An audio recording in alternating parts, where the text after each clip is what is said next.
Hahaha, apa kabar sahabat YT artikel 2? Kali ini saya akan membacakan lanjutan alur cerita kisah Aditya yang berpura-pura miskin. Tapi, sebelum mendengarkan kisah ceritanya, silahkan cari posisi yang nyaman dan jauhi keramaian. Dan jangan lupa pasang headsetnya. Dan inilah alur cerita kisah Aditya, anak bos besar yang berpura-pura miskin.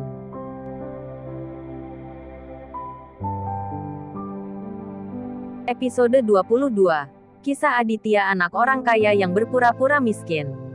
Dylan dan Aditya sudah tiba.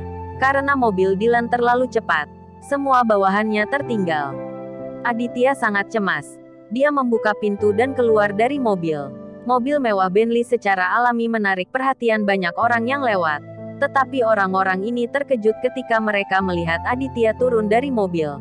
Apakah orang kaya sekarang mengenakan pakaian yang begitu sederhana? Mereka melihat Aditya berjalan ke pintu perusahaan pinjaman. Dan Dylan mengikuti di belakangnya. Ada 4 pria berkacamata hitam dan berjas berdiri di pintu. Keempat orang ini diperintahkan oleh Orion. Tidak ada yang diizinkan memasuki pintu. Berhenti. Melihat Aditya akan memaksa masuk ke tempat ini, dia berteriak untuk menghentikan Aditya. Minggir, Aditya berteriak pada mereka. Penjaga berkumis menatap mata Aditya. Sial, apa kau bercanda? Di sini kau bisa masuk. Sebelum dia selesai berbicara, pria berkumis melihat Dylan yang mengikuti Aditya di belakang. Dan pada saat itu kata-kata berikut tiba-tiba ditahan kembali. Maksud saya, mengapa Tuan Dylan datang? Mau tak mau pria berkumis sangat ketakutan. Anda pasti tahu bahwa di kota Jakarta dan Bandung, siapa yang tidak mengenal Tuan Dylan yang terkenal itu? Dylan. Tuan Dylan, mengapa kamu ada di sini? Pria berkumis itu segera tersenyum dan menatap Dylan dengan gemetar. Bagaimana bisa Dylan mengambil karakter sekecil itu di matanya? Dia tidak repot-repot melihat kumisnya. Dan berkata dengan dingin, "Jika kamu tidak ingin mati, pergilah." Pria berkumis menyeka keringat dingin. Dan 3 pria berjas lainnya juga sangat panik. Nama Dylan terlalu keras, dan hanya berdiri di depan Dylan bisa merasakan tekanan kuat. "Maaf Tuan Dylan, bos kita sudah mengatakan, tidak ada yang bisa masuk." "Papa." Sebelum pria kumis selesai berbicara, dia ditampar 2 kali di wajahnya. Seberapa berat seharusnya tangan Dylan? Tamparan ini langsung mencabut 4 gigi besar dari mulut pria berkumis. Ledakan. Sebelum pria berkumis bisa bereaksi, Dylan sudah menendang si kumis itu sejauh 1 meter. "Apakah kamu juga ingin seperti dia?" Mata Dylan merah dengan niat membunuh yang kuat, menyapu ke arah 3 pria berjas lainnya. Kaki ketiga pria berjas ini sangat ketakutan sehingga tidak apa-apa menggertak orang biasa. Tetapi mereka tidak berani menghadapi Dylan dengan 100 keberanian. Ketiga anak petia ini bahkan tidak berani bersuara. Jadi mereka berlari ke perusahaan dan melapor ke Orion. "Tuan Aditya, silakan masuk." Dylan memandang Aditya. Aditya tidak mengatakan sepatah kata pun. Wajahnya muram saat ini. Dan dia dengan cepat memasuki perusahaan pinjaman kecil Orion. Dia hanya ingin melihat Farah sekarang. Setiap detik dia menunda, Farah akan sangat berbahaya. Sementara itu, di kantor, Farah ditekan oleh Orion di atas meja. Bagaimana mungkin dia wanita lemah lawan Orion? Ini benar-benar bahaya. "Bos Orion, sudah terlambat bagi Anda, aku mohon berhenti. Jika Anda membiarkan saya dan saudara perempuan saya pergi, saya akan menganggap seperti tidak ada yang terjadi."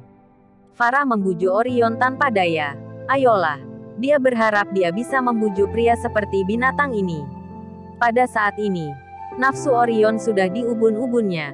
Bagaimana dia bisa mendengarnya? "Hahaha. Sayangku Farah. Apa kau bercanda? Kau baru saja akan mengusirku."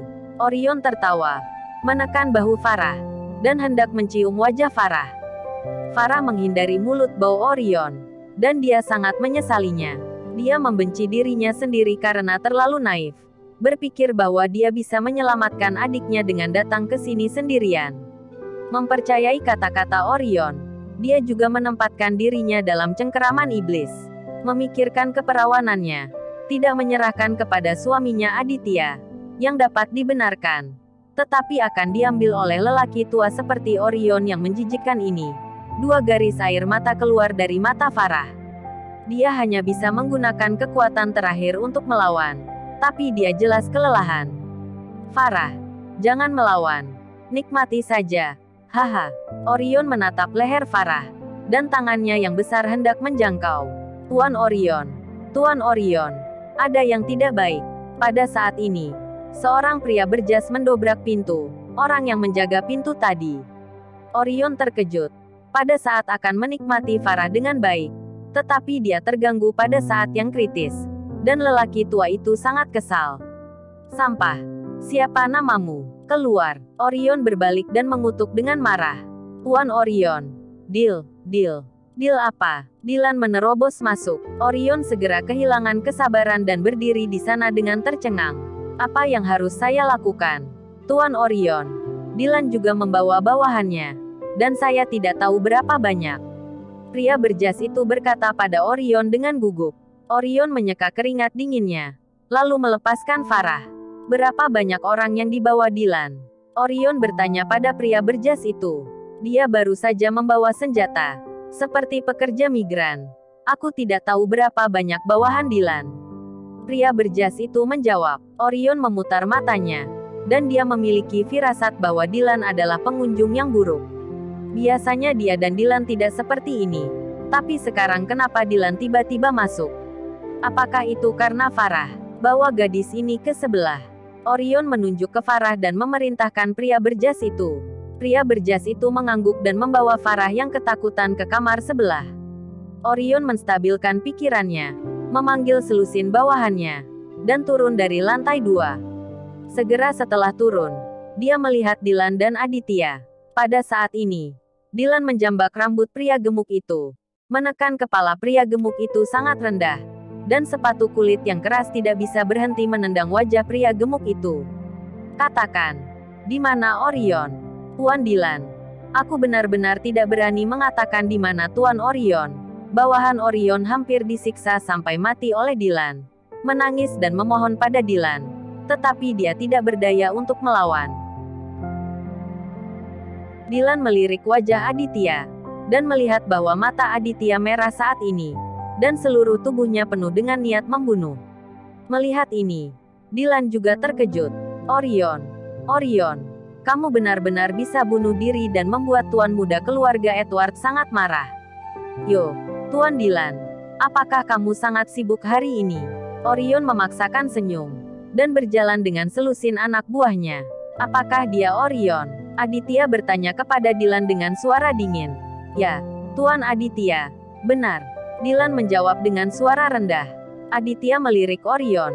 Dan dia sudah sangat marah saat ini. Gagasan bahwa bajingan sialan ini berani menculik istrinya telah menyentuh garis bawah Aditya. Pada saat ini, Aditya hendak berjalan menuju Orion. Tetapi Dylan menghentikannya. Aditya, saya katakan sebelumnya bahwa Orion sangat berbahaya. Jangan ambil risiko tubuh Anda yang berharga. Saya akan menanganinya. Setelah berbicara dengan Aditya dengan suara rendah, Dylan meletakkan tangannya di belakang punggungnya dan berjalan ke depan Orion. Bos Orion, saya tidak ingin menggertakkan gigi saya dengan Anda. Jadi segera lepaskan Nona Farah, kata Dylan dengan wajah cemberut.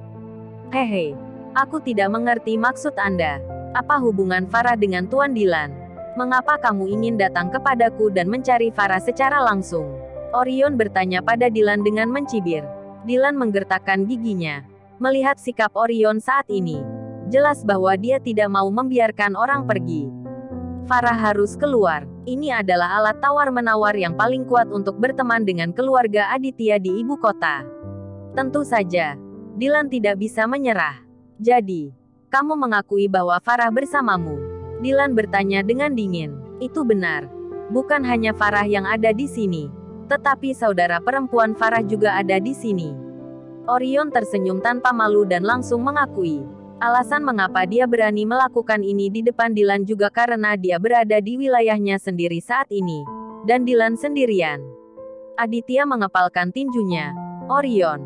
Bajingan ini. Manggil Farah dengan sebutan itu. Orion. Kamu mencari mati. Dylan benar-benar marah. Dan dia tidak menyangka Orion akan berani padanya. Bah, Dylan. Aku tahu kamu sangat baik di kota Jakarta. Tetapi kamu bahkan tidak melihat di mana tempat ini. Bisakah kamu masih keluar hari ini? Orion menatap dua mata tajam dan bergegas ke bawahannya, melambai. Segera. Lebih dari selusin bawahan Orion membawa rekan-rekan mereka dan dengan cepat mengepung Dylan dan Aditya. Dylan melirik Aditya dan merasa sedikit menyesal di hatinya. Kecepatannya terlalu cepat, dan bawahannya tidak mengikuti. Dia tidak menyangka Orion berani bertindak begitu sembrono. Tampaknya jika dia tidak bisa melakukannya dengan benar hari ini, masalah akan benar-benar terbalik. Tepat saat pedang dihunus, seseorang berjalan di luar pintu. Orang ini mengenakan tampilan yang mungil dan tampak seperti anjing. Dengan ekspresi bangga di wajahnya, itu tidak lain adalah Wawan. "Paman, apakah si Jalang Fara sudah datang?" Wawan menggelengkan kepalanya dan berjalan di depan Orion. Pada saat ini, dia melihat Aditya yang dikelilingi olehnya. "Wow, sampah juga ada di sini. Hahaha, itu terjadi 2 kali. Ah, saya masih dapat menemukannya di sini." Bersambung.